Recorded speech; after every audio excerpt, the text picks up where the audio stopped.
Hello and welcome to the Right Now Oregon Show. I'm your host, Alex McCadden. You can find all episodes of this program, as well as breaking news updates, more great Oregon podcasts, and editorials from Beaver State thought leaders online at www.rightnoworegon.com. Thanks for tuning in to today's show. Please introduce yourself and tell us which office you're running for. Hey, my name is Reverend DeAngelo Turner, and I'm running for the office of Governor of the state of Oregon. And I am a Republican, so I must stand strong and stand strong and stand strong as long as I can stand. So here I am, brothers. Ask me what you will and let you guys understand that I'm all in. I'm not a half, not a third, not a quarter, but I'm totally 100% all in on the Republican Party. Can you tell me more about what you do professionally, and do you have any sort of public service background? Well, yeah.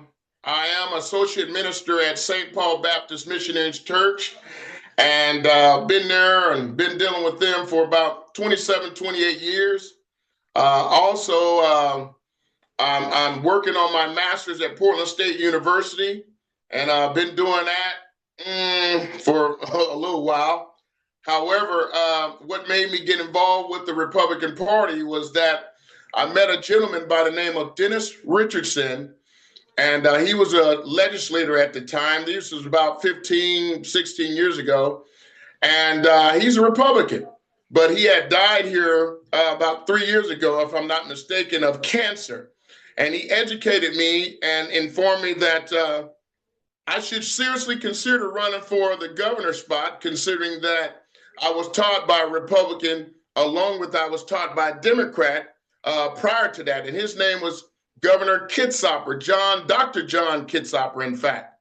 And he's a Democrat, and he taught me government, and he taught me the ways and means. But our guy, Dennis Richardson, he taught me law, and that's what I've been standing on is law.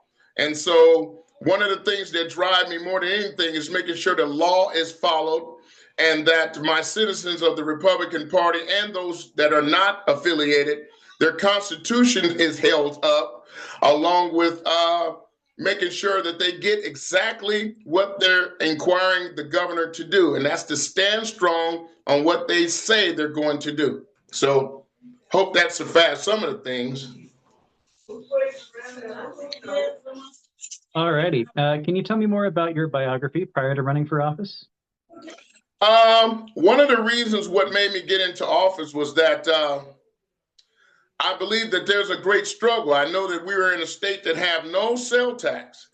And I come to find out that the Democratic Party over 40 years has been taxing us. They raise taxes and then they want us to pay taxes, but they're spending the money that they're raising the tax.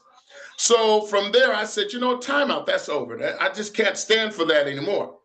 And, I said, well, one thing I'm going to do is I'm going to represent my party, which is the citizens of the great state of Oregon.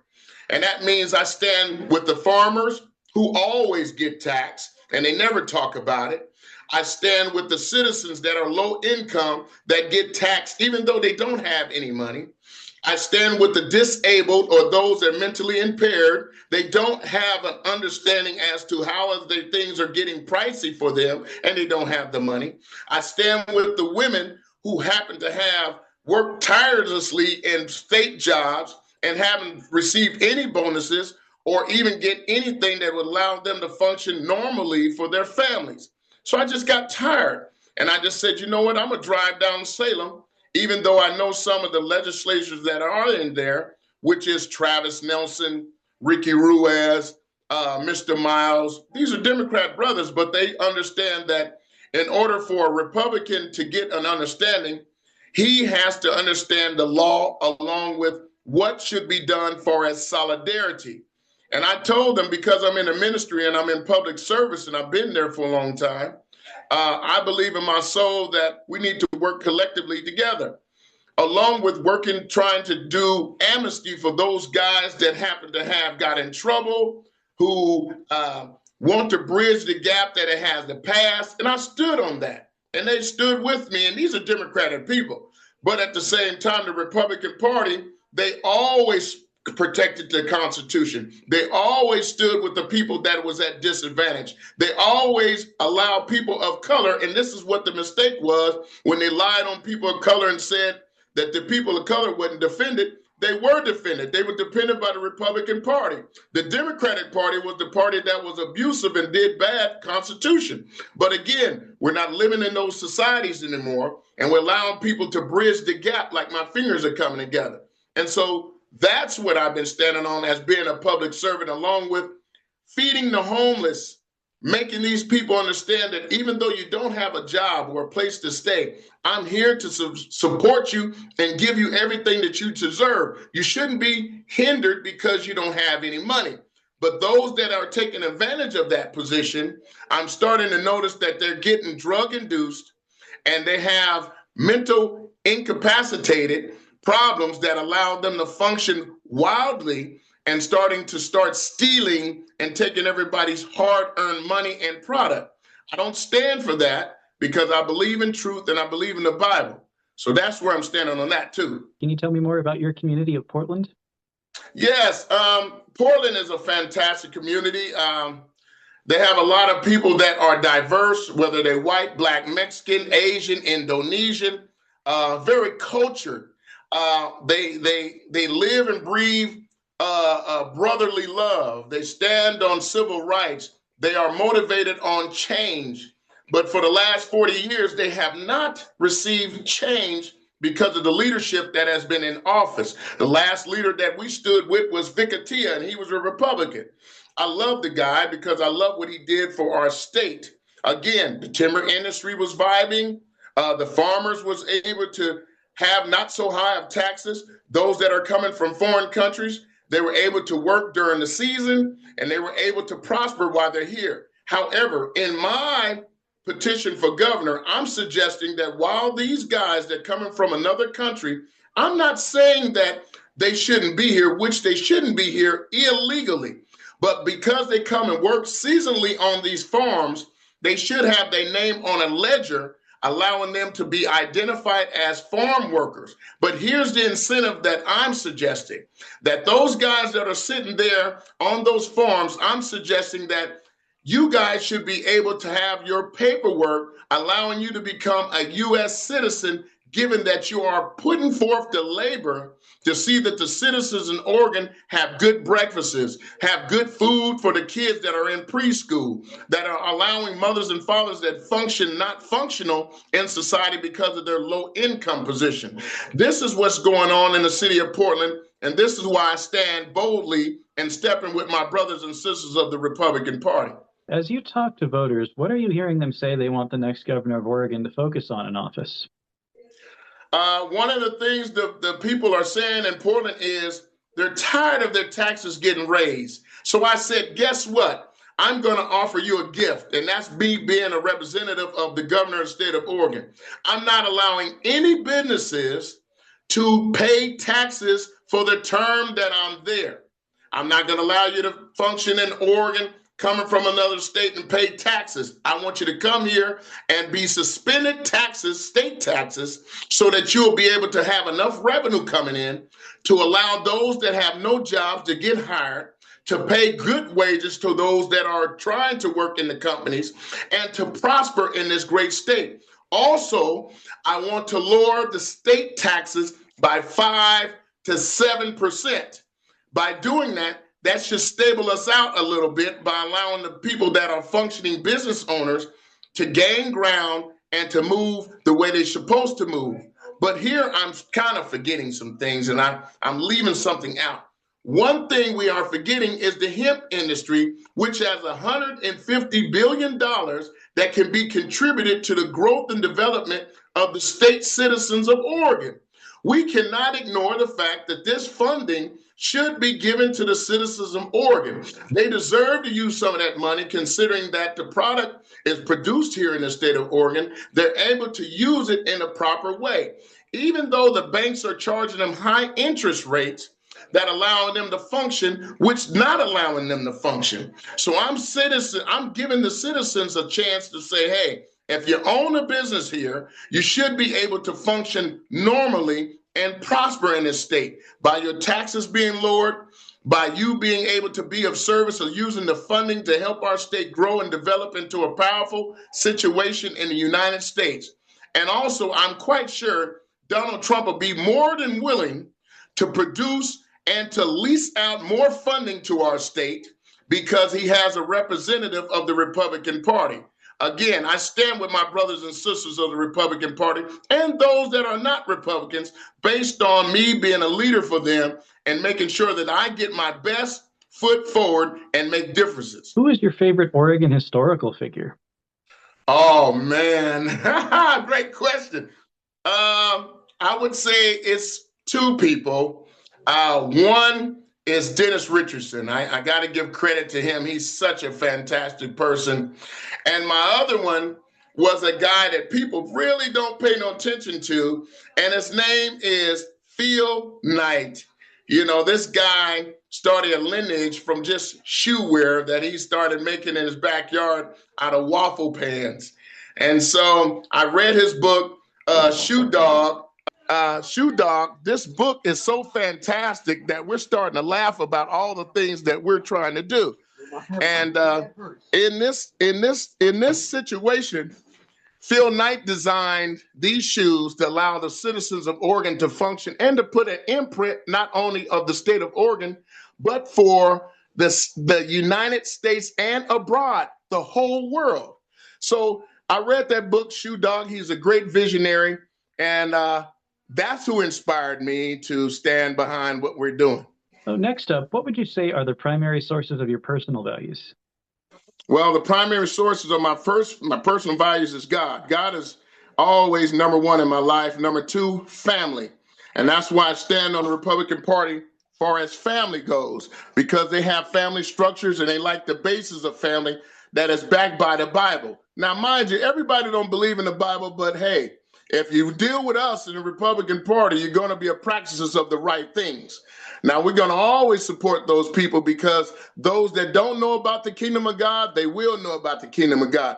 And my organization, I want them to understand that we run a faith-based organization that allow everybody to function normally like we should as a family unit. That goes for the forestry industry, which got eradicated by the spotted owl, but in 2020, a fire destroyed majority of the trees in the state of Oregon. And I wonder what happened to that spotted owl that prevented those loggers and forest professionals to keep from building their family up the way it should be.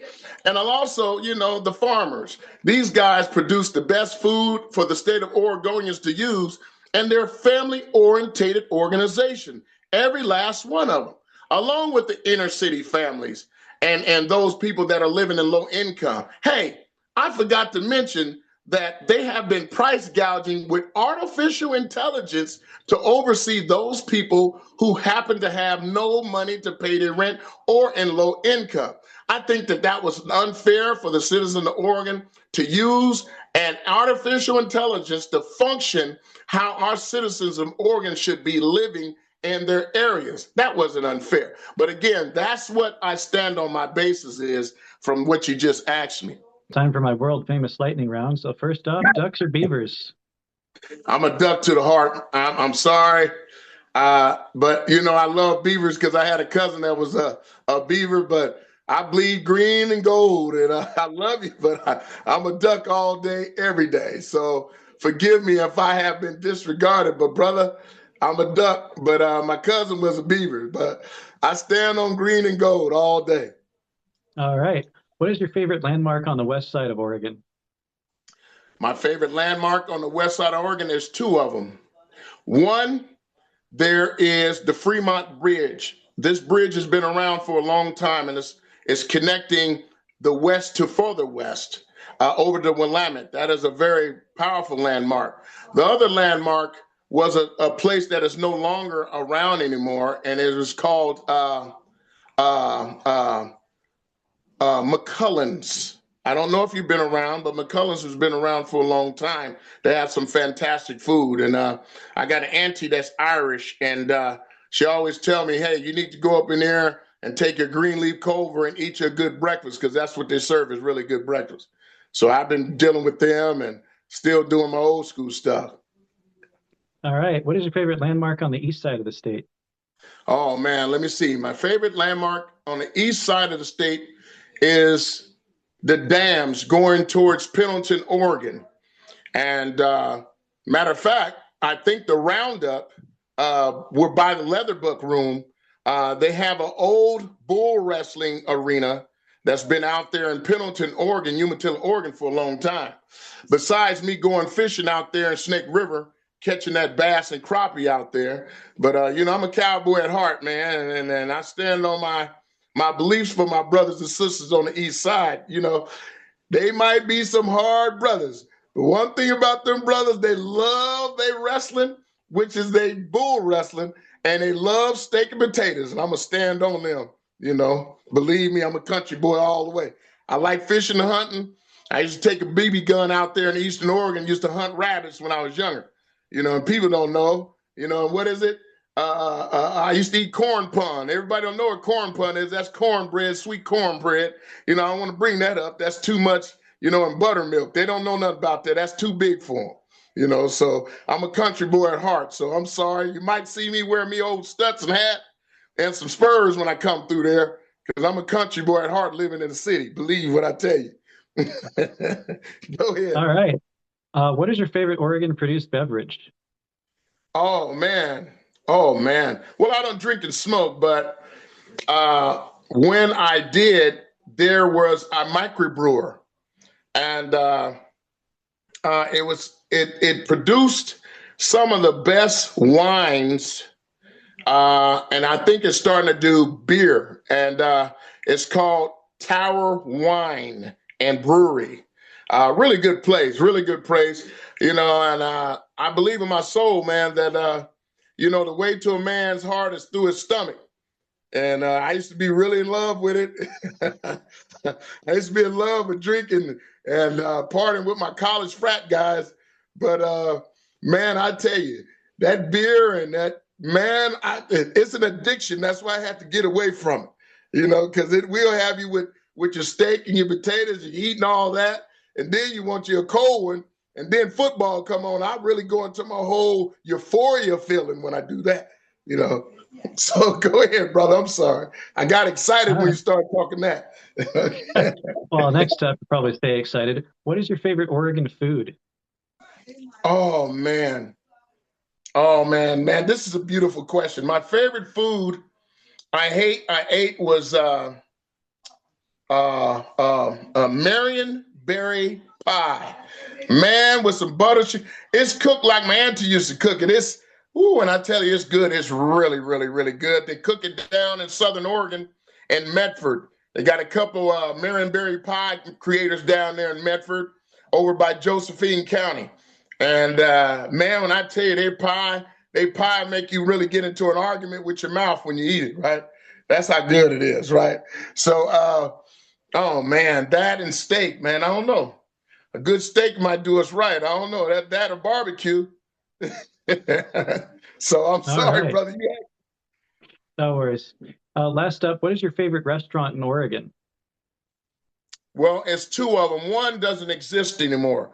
They had a restaurant called Doris's Cafe up here in Portland. They had a bunch of hot fish and chips and barbecue and I'm not a Muslim, but they had pork ribs and beef ribs and all kind of okra and sweet corn. I used to eat that all the time. I'm a country boy. I got to have some of that. And then they had another restaurant. It had McGullen's. I said it earlier. They have some of the best breakfasts in the world. I don't know what it's like. Your grandma cooked it, and you'll get into an argument with your mouth how good it is. That's what I'm talking about. How can voters connect with you and learn more about your campaign? Well, here's what we can do. You can always see me online because I don't have all the funding that some of the other uppity-ups have because they're getting their pockets filled up with being bartered and bought. You can always find me online, or you can find me at Reverend DeAngelo Turner at St. Paul Baptist Missionary Church out in North Portland at 8101 North Fisk. You can always find me out there. And you can always find me at a basketball gym or at the Blazer game. But to connect with me directly, you can always find me online, and I will always reach out and try to touch you as much as possible. Again, Some of our old constituents reach out to you because they want to be seen on TV. There's nothing wrong with that.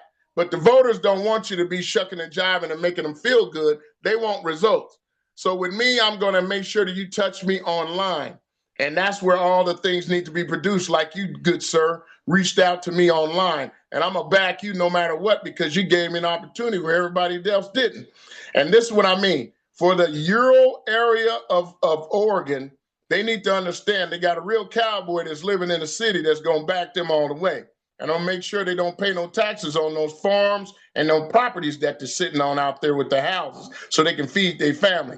And for those city folk that has high rent and high income that they're trying to tax them for, even though they don't have high income, I'm going to get rid of that price gouging in the city for those people that are living out there because they don't have the money to afford. So that's how they can find me online. Reach me, give me an understanding as to what you want to see done. Invite me out to where you're at, and I'll try to reach you and let you meet me personally if I can. But again, I'm going to do everything I can for you, sir, and for our party to make sure we win, because I believe we got a chance, because they've never seen a person of my stature come through there as a real city cowboy, if you can believe that. Do you have any final thoughts for our audience? What I have for our audience is this. Let me be clear. I'm a pastor first. I'm going to tell you now, I serve the Most High God. I'm not a racist. I don't care what nobody tell you. I'm not a racist. I had a lot of bad happen to me.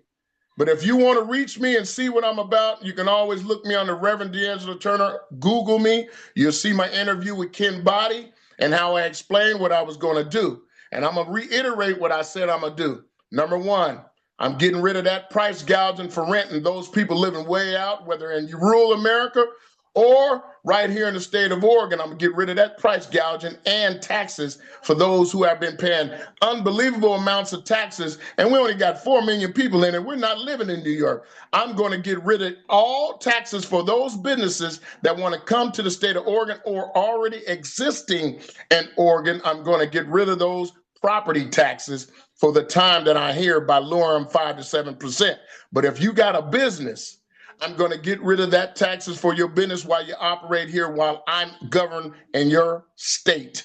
I'm going to do that for you. And for the farmers, I'm going to make sure that those people that's coming from abroad, they're able to work on your farm and give you everything that you deserve. Because you deserve to have your bonuses given to you, even though they try to tax you enough where they don't see your bonuses while you work tirelessly from 4 in the morning to make sure I have breakfast in the morning.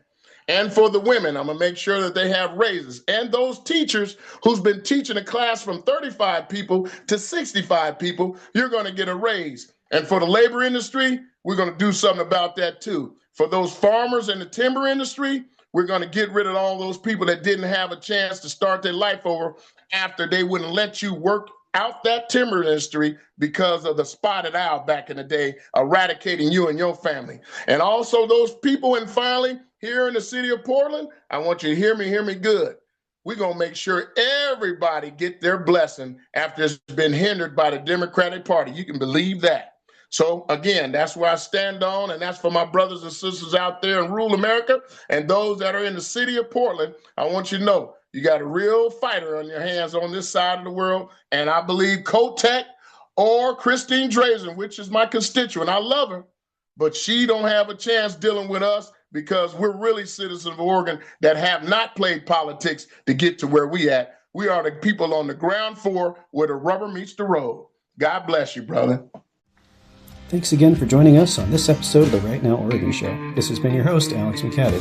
You can find all episodes of this program, as well as breaking news updates and more great Oregon podcasts and editorials from Beaver State thought leaders online at rightnoworegon.com. Until next time, Oregon.